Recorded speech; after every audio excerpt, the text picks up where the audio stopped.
Hello fans, it's the VC Andrews Critiquer. In 1972, when the civil rights movement and progressivism was starting to make significant, progress, Ira Levine introduced us to a satire of that cruel discrimination that activists have been working so hard to fight against, which in turn was made into two movies.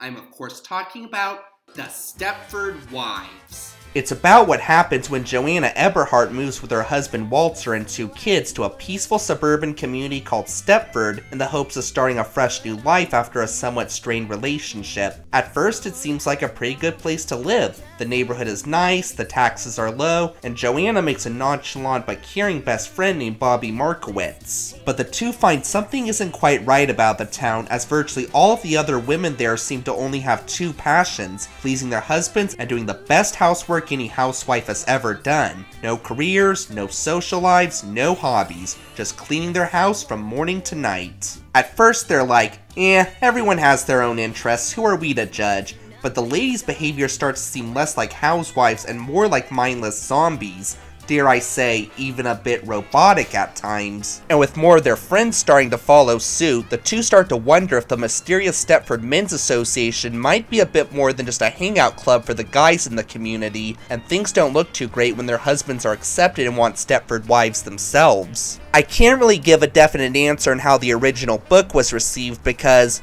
I couldn't really find many reviews published when it was released. But given the term Stepford wife has often become a common term for housewives with no passion besides housework, the decent number of spoofs and references it's had in pop culture, and the fact that it spawned two adaptations, I'm sure it was pretty good. But I can give input on the reception for the two film adaptations. The first came out in 1975 with a screenplay by Princess Bride writer William Goldman. While its initial critical and box office earnings were average at best, and Goldman and Levine were not too psyched about some of the rewrites with the wives, I'll detail this a bit later. It has become a classic sci-fi thriller in its own right, and even spawned several TV sequels about other family members being Stepfordized, one of which even had Marge Simpson voice actress Julie Kavner. No, I haven't seen any of them, but I hear they're decent. Maybe I'll check them out sometime. And the second adaptation in 2004, taking the story in a more comedic and less faithful approach than the 75 adaptation. Despite Frank Oz as the director and an all-star cast, this movie had a ton of production troubles, lazy rewrites, and a completely unnecessary and contrived plot twist, which ended up in the movie sucking hard. And boy did its critical reception and box office earnings indicate such. So, just as a disclaimer, this old versus new is probably going to be my most one-sided comparison yet, but that doesn't mean there's nothing nice to say about the 2004 film. I mean, Frank Oz is the director, and there was potential to the more comedic direction that I'll discuss a little later, but the execution really screwed it up, which even Oz himself admits. So let's prepare to battle some cookie-baking robots and misogynist evil scientists as we compare these two movies. This is old versus new, the Stepford Wives.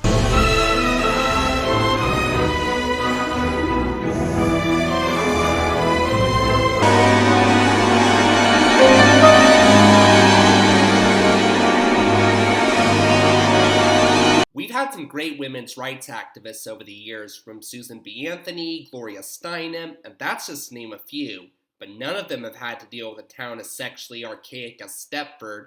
So which version of our heroine stands more of a chance at progressing the cookie-baking, mind-controlled wives of the town? Well, let's find out with Best Joanna. Come on, get smart, tune up and start. Whistle while you work. Our protagonist Joanna Eberhardt is played respectively by Catherine Ross and Nicole Kidman. Her main motive behind moving to Stepford from the big city was in the hope of finding a simpler, calmer, and more marriage-strengthening life. Too bad the town she chose strengthens marriages in favor of the husbands. But my problem with the new Joanna is, she's kind of a chauvinist herself. In this version, she used to host a television series frickin' called I Can Do Better that made women seem superior to men in every way, and even had one sketch basically say that it's fine for wives to cheat on and abandon their husbands for a bunch of other more handsome guys, and if the husband was completely loyal to them in their lifetime, well... But I can do better! Hell, just listen how sympathetic she was to the husband whose marriage she wrecked on the show. I know it hurts. Love isn't easy. Relationships aren't easy, not for anyone. But now you know the truth about Barbara, and you are gonna move on with your life.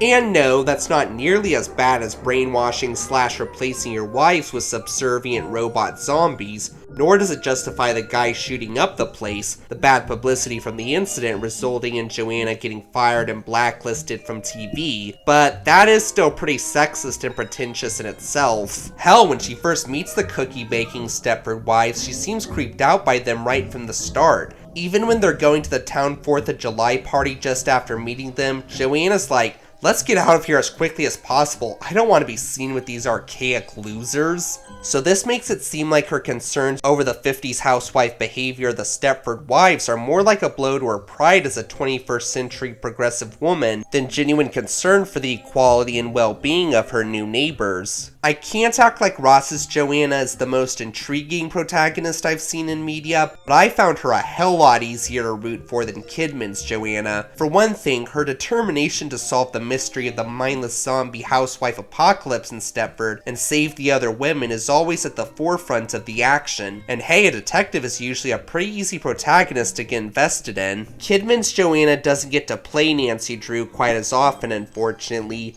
and more importantly, her motivations feel a lot more like genuine care for the well-being of the other women in Stepford. At first, she doesn't really mind their outdated lifestyles, but when it starts getting unnerving, she actually takes the time to go to each woman's house with Bobby and basically say, "Look, we want to be respectful of your life choices, but there is a bit more to life than cleaning houses. Why don't you live a little as well?" Hell, she even tries to arrange sort of a get-together with the other wives to try and connect with them by discussing their issues and make them realize the joys of a social life. Too bad this is their biggest concern to bring to the table. I didn't bake anything yesterday. It took me so long to get the upstairs floor to shine. I didn't have any time to bake. Well, you don't have to bake, kid. There's no law. Hell, just look at how devastated she gets when she finds Bobby Stepfordized. Bobby, stop it! Look at me! Say I'm right! You are different, your figure's different, your face, what you talk about, all of this is different! Yes! The new Joanna isn't completely unlikable, though. She is a good person deep down and can be kind of funny at times. Hell, I wouldn't have minded the sexist attitude she had herself if there was a scene where she realized, "Oh god, am I really any better than the Men's Association?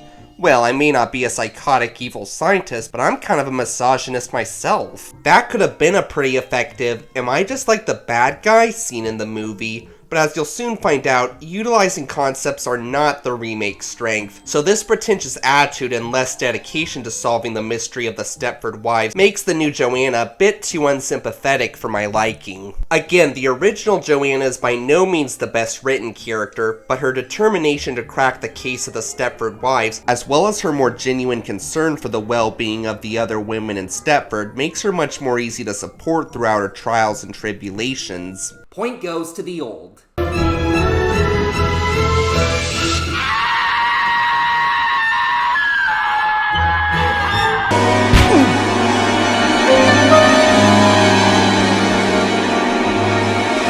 But of course, Susan B. Anthony didn't fight against inequality all by herself. She had a ton of supporters to back her up. But unfortunately, Joanna only has one supporter.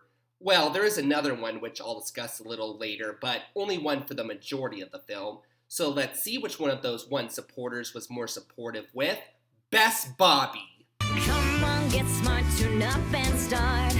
Whistle while you work. Bobby Markowitz is Joanna's new best friend in Stepford and the comic relief in both movies. Well, maybe I can't say that about the remake since that had a more comedic edge on the whole, but I have better things to contemplate. Anyway, Bobby's an easygoing smartass who's not going to become one of those cookie-baking drones without a fight. And I'm sure she put up a good one. But she is also a very caring and supportive best friend to Joanna. So where the remake messed up with Joanna, does it make up by giving us the better Bobby? Well, no, but this one was significantly closer than with Joanna. Both Paula Prentice and Bette Midler really capture Bobby's freewheeling punk persona and have some of the best lines in both movies. You see, Doctor, my problem is that given complete freedom of choice, I don't want to squeeze the goddamn Charmin. Excuse me, is this guy bothering you? Yes, he's my husband. There's this thing they've invented, it's called mocking. Doesn't interest me. I'm a natural-born barger. She's drunk. There's no need, thanks. She's blonde. Yeah, Bobby is probably my favorite character from both films, but I think I have to give the slight edge to Paula Prentice. For one thing, she has a bit more screen time than Midler's Bobby, playing the Watson to Joanna Sherlock and solving the mystery of the Stepford Wives. Hell, she even plays Sherlock herself at times, like how she theorizes that the Stepford Men's Association might be tainting the water they drink with drugs that induce subservience, and even suggests they take it to have it examined. From what I remember, Midler's Bobby only plays detective with Joanna in one scene, and I don't recall any theories that she comes up with about what's going on with the wives.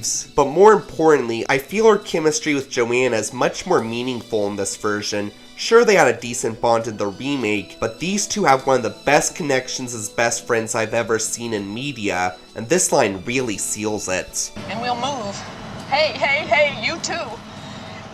You can't break up a team like us. We're the best thing to happen since Laurel and Hardy. So this really makes when Joanna finds Bobby's been Stepfordized all the more gut-wrenching. Honestly, I wish it was these two who got the happy ending instead of in the remake. I will give the new Bobby credit that she has more of a backstory where she's a popular author, even if her latest book title is as disturbing as Stepford itself. What was it called? It was about your relationship with your mother. I love you, but please die. Oh! They also make her Jewish in this version, which does lead to a funny gag of the Stepford Wives trying to be not so sensitively sensitive during their discussion about how to decorate their houses for Christmas.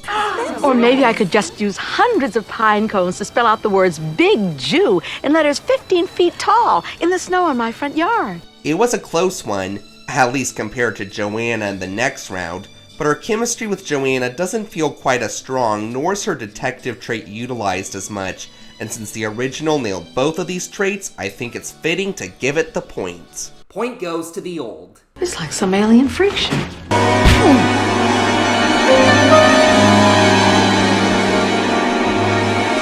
Okay, before we move on to round 3, I think I just need to clarify something quickly about the wives in both movies. In case you haven't seen these films, the Stepford Wives' origins are portrayed in different fashions. In the original novel, 75 film, and director's cut of the remake, more info on that last one a bit later, the Stepford Men's Association frickin' murdered the original wives and replaced them with barely sentient robot lookalikes. In the final cut of the new film, the Stepford Wives are the original wives with nanochips installed in their brains and surgically enhanced to look smoking hot. I'm not going to get into which take is better right now, I just felt I hadn't made the Stepford process clear to those unfamiliar with the story and wanted to take a second to do so. But moving on, you can't fight against sexism without sexists themselves, because then there would be no sexism, which would be nice, but then there'd be no story. So now let's look at the most sexist bad guys in movie history. It's not right for a woman to read. Soon she starts getting ideas and thinking. Well, I mean, these guys kill at least. Okay, point taken, but second place ain't bad. This is Best Villains. Come on, get smart, tune up and start. Whistle while you work. Just gonna say it right off the bat, this one is hands down the most one-sided round. One movie nails the villains and the other just ruins them. No prizes for guessing which does which. No, not even Christopher Walken could save this one. The original Stepford Men's Association is a group of diabolical masterminds composed of the most important figures in the town, from the firefighters, the police, the doctors, the telephone company, and that's just to name a few. And each one plays an important role in the conspiracy to create the robotic duplicates of their wives that will obey their every whim. Like the Stepford forensic scientist obtains the voices for the robots by having the original wives record a long list of words under the pretense that it's for a new forensics method of identifying suspects that they're having all the residents do. Well, those without nutsacks anyway. An artist designs the bots by doing what the wife thinks is just an innocent sketch of her during the club's visit to her house, even though a simple photo probably would have been less time-consuming. And the bots are put together using the expertise of the town's computer tech labs and the experience with building robots that the club president Dale Koba has working as a Disneyland technician. Even those with the most trivial jobs in town still play crucial roles in the conspiracy, like there's a scene where a grocery boy accidentally misdirects two cars into backing into each other, so the lady in one of them will be hurt and they'll have an excuse for the town doctors to come and take the woman away to the association. The hospital to be finished off. Replaced. Cured. Yeah, that's it. Cured of her insubordination to her husband. Cured of... Nah, you know damn well what I mean. Yeah, it's pretty creepy how people who are supposed to be there to help you are actually conspiring against you, isn't it? And even though the Stepford Men's Association is able to give a very genuine and friendly appearance towards Joanna and Bobby on the whole, they do drop a few very subtle clues of their true sexist colors every now and then. You and Fred can walk around at night, but I'd stick a little closer to home. There's no such thing as a cleaner compeller. If there was, I would patent it myself, make $1 million, win the Nobel Prize, and retire. Sneaky misogyny, huh? In the remake, they're... Have a 4th of July, everybody! A joke, to be polite. Yeah, with the exception of the club president and Walter Eberhard, the Stepford Men's Association in the remake is a gang of lazy alcoholic idiots, none of whom could have done any of this without the help of the club president. Speaking of which, let's talk about the president, called Dale Koba in the original and Mike Wellington in the remake. Dale may not have as much screen time as Mike, but he gets across a lot with the time he does have, coming dangerously close to rivaling Gaston's smug, slimy sexism. I like to watch women doing little domestic chores. You came to the right town. Why? Because we can.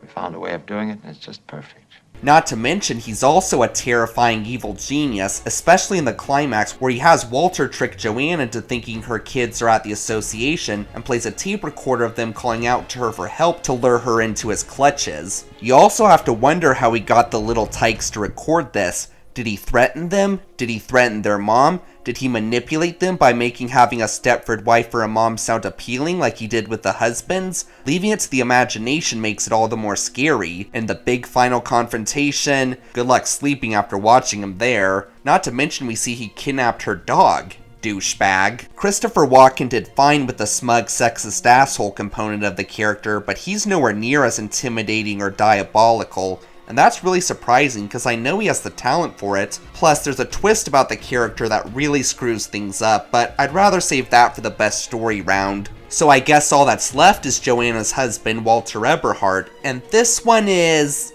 kinda complicated. At first, this may seem like the most one-sided of them all. Matthew Broderick as a slimy, sexist creep, probably his most out-of-place casting since Harold Hill in The Music Man, especially since the original, played by Peter Masterson, did so damn well with the character. But the thing is, they kind of take the character in a different direction. Unlike the original, where their relationship was doomed from the start, Walter and Joanna actually have a good relationship for most of the remake, and Walter's a pretty loving husband and father, but the association uses Joanna's ego and accomplishments to try and manipulate him into feeling second-rate and want a Stepford wife himself. But his conscience won't let him go through with it, so he pretends to have his wife turned into a robot to gain the villain's trust, but sneaks into the control room and destroys the nanochips in the other wives' brains, freeing them from the association's control. And to be honest, I can't call that a bad take. I think it goes without saying that not every husband can be manipulated into a self-righteous misogynist willing to brainwash or replace his wife, because some men do genuinely love their spouses, even if they are having marriage problems. I can't say whether this take is better than the original Walter, who is just as slimy and sexist as the other bad guys, which Peter Masterson perfectly captured, but it is an interesting take either way. So I think Walter is a tie, but that doesn't make up for the fact that the other members of the association in the remake are a pathetic shell of the manipulative criminal masterminds of the original. They're kind of funny, I admit, but being the lesser of two evils won't win you this round. Point goes to the old. I thought you were ready! I thought I knew you!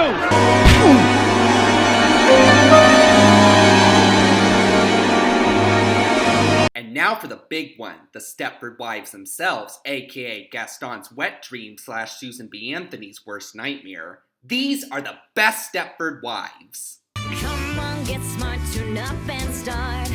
Whistle while you work. First off, no, it was not a mistake that I used a photo of a man to represent the Stepford Wives, the remake, for the title card of this round. I'll explain the reason for that in a little bit. Anyway, if I had to find some legit advantage the remake had over the original, it would funny enough have to be with the Stepford Wives themselves. Why? Well, first off, let me discuss that change that Goldman and Levine were pissed about that I mentioned earlier. In the novel and original draft of the movie, the wives were dressed in more sexy, stripper-like outfits, but apparently because the director's wife, who plays Carol Van Sant, didn't look great in that getup, they changed the outfits to 50s housewives attire. Goldman and Levine's opinion on this was, well, to quote another of William Goldman's works, inconceivable! Mainly because they felt this somewhat hampered the sexism commentary they wanted to convey, and I somewhat agree with that. Not that the 50s housewife get-ups weren't sexually archaic either, but if you were a slimy misogynist and wanted to turn your wife into a robotic, subservient drone, would you rather have them dressed like Betty Crocker or Marilyn Monroe? Thought so. The wives in the remake stay closer to this by dressing as models, and while their outfits aren't that revealing, they do still seem closer to what a sexist pervert would desire. Another thing about the original that kind of bothered me was, even though the wives are 100% custom-made robots, the men did hardly anything to make the women physically sexier than before. Not that they weren't pretty already, but all they really do is put on a bit more makeup and give them slightly larger breasts. And that's really about it. You guys have the capability to build completely lifelike robots, utilize your resources. Even though it's just surgery in the remake, the men actually do enhance the wives to physically look more like a sexist creep's wet dream. I also like their personalities in the remake a little more. The Stepford Wives in the original are mostly just generic 50s housewife stereotypes, which is what they're supposed to be, but also makes them very boring. The remake portrays them more like bimbos with IQs of negative 207, which does make them a lot more memorable. I call my program Clairobits, because her name is Claire. Where's Boba Fett? They were out? Bob, here's $500. Don't worry, the original is still much better on the whole and is going to win the final round. Big shock. But this I feel is the remake's one true triumph over it. But I think what seals the deal for me here is, one of the few ideas of the remake I feel was successfully utilized was how a gay couple endured the Stepford process. In this version there's a new character named Roger, played by Roger Bart, who's the third member of Joanna and Bobby's friend group. Roger's very effeminate and stereotypically gay, but his partner, who's more masculine and even a Republican, isn't too on board with that and feels that while everyone should choose who they want to be with, they should behave more like the gender they were born as. So when Roger is Stepfordized, instead of becoming a mindless housewife drone, Roger becomes a mindless Republican politician running for senator of Stepford, and honestly, that was a really creative way to update the story to modern times. On top of that, Roger's a pretty funny character and really delivers a lot of the film's humor. I howled, "You've become a gay Republican." And he said, "What's wrong with that?" I said, "What's wrong with that? That's like wanting to be gay with a bad haircut." There's a character who's kind of like Roger in the original named Charmaine, played by Tina Louise, aka Ginger Grant, aka the last surviving cast member of Gilligan's Island, aka the only cast member from the original whose name I recognized, but she doesn't get to interact with Joanna and Bobby much before she gets Stepfordized, so we don't really get to know her that well. Just that she's unhappy because she feels her husband Ed only loves her for her looks. Roger, on the other hand, is Stepfordized just shortly before Bobby is, so we get to know and have fun with him a lot more. For all the things the original creamed the remake in, I do feel it handled the Stepford Wives much better than in the original, having them be more like how a sexist, lustful creep would want them to be like, and also updating the process to include gay couples. So congrats remake, you did earn the point on this one. Point goes to the noob. I thought we were friends.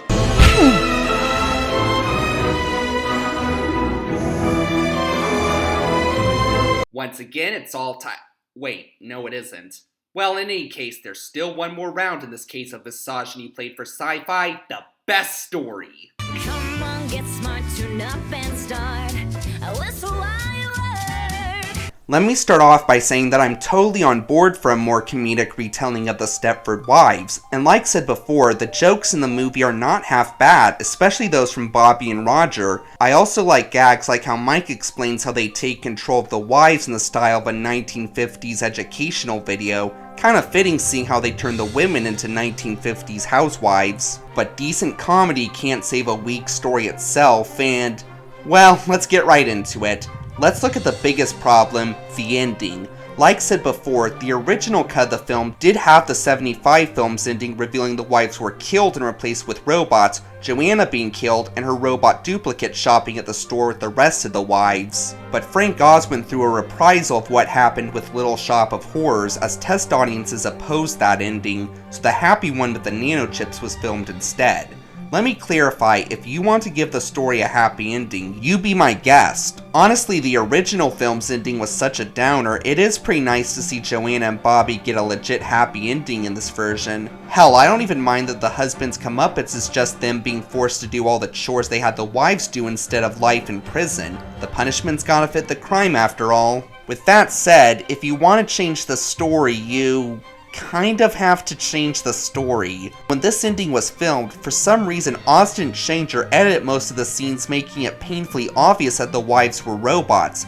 Yeah, nanochips don't make your wife's breasts mechanically expand or money come out of their mouth like a frickin' ATM. Now, they could have changed the story so that it was revealed that the wives had been turned into cyborgs, but no, all the men are said to do is put nanochips into the wives' brains and surgically enhance them. Actually, strike that wouldn't have worked either because there were also scenes that indicated that these robots were not the originals. Like before Roger at Stepford dies, we get a scene where the association shows him a surprise unseen by the audience that shocks him, very clearly supposed to be his robot duplicates. But get this, right after we get that admittedly funny 50s video explaining that they just put nanochips into the wives' brains, the association literally frickin' shows Joanna the robot of her that they'd been building. But you know what? Even if they did keep the final cut of the ending where the wives were replaced by robots, it still wouldn't have worked because all these scenes take out virtually all the mystery from the story. The original, on the other hand, kept the twist well hidden, and thus we're all the more intrigued and invested as Joanna and Bobby try to deduce what's happening with the wives in the town, like any good mystery film for that matter. But at the same time, the film did offer us some very subtle clues, like that scene in the intro of that guy purchasing a female sex doll, Charmaine's husband Ed leaving the association at night in a traumatized state, indicating that he's just gone through with murdering his wife. He gets over it pretty quickly though. And of course, I'll just die if I don't get this recipe. I'll just die if I don't get this recipe. And let's look at how they officially reveal the twist. So you might be wondering why I kept using the word archaic in this review. Well, it's because it plays an important role in said scene. See, when Joanna and Bobby are trying to progress the Stepford Wives early in the movie, Joanna voices how it's sexually archaic of the association to not let women join. The wife asks what archaic means, and Bobby answers that it means outdated. In the third act, when Joanna is just starting to piece together the horrible truth, she tests Stepford Bobby by asking her what archaic means. Only this time Bobby answers, I don't know. It's here that Joanna realizes that archaic wasn't on the long list of words the forensic scientist had her record, so to 100% verify her hunch, she stabs Bobby in the stomach. Joanna.